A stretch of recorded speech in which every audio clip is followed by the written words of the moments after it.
Hey guys, welcome to another property showcase by propertycozy.com.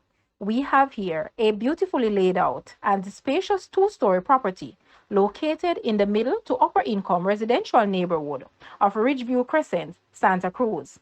It is enclosed with concrete block walls and double swing iron gates, decorative iron rails, and chain link fencing.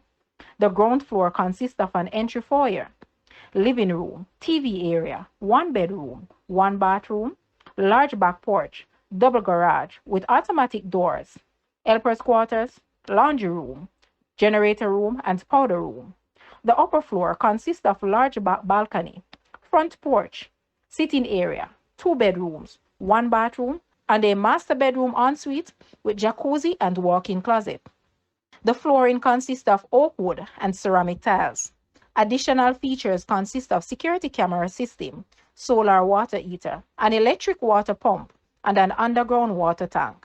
The land area is 20,695 square feet, and it features ornamental plants, fruit trees, and is improved with a concrete paved driveway area. The property is just 5 minutes drive from the Santa Cruz Town Centre. Guys, let's take a look at this house.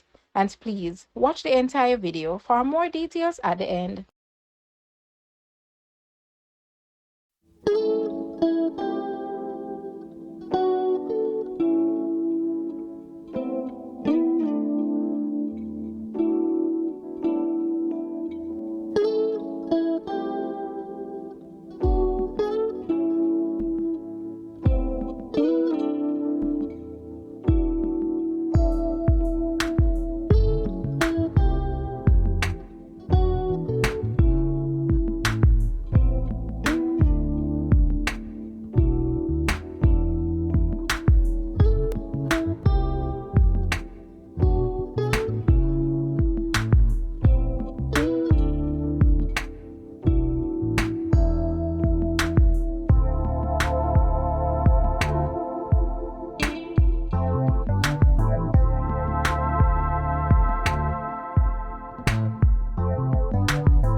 The asking price for this house is Jamaican 48 million or US $311.8 thousand. To purchase or make an offer, please take a look at your screen or you may visit the description area below for full details. If you like this video, please hit the like button and also share with a friend. Thanks for watching, guys.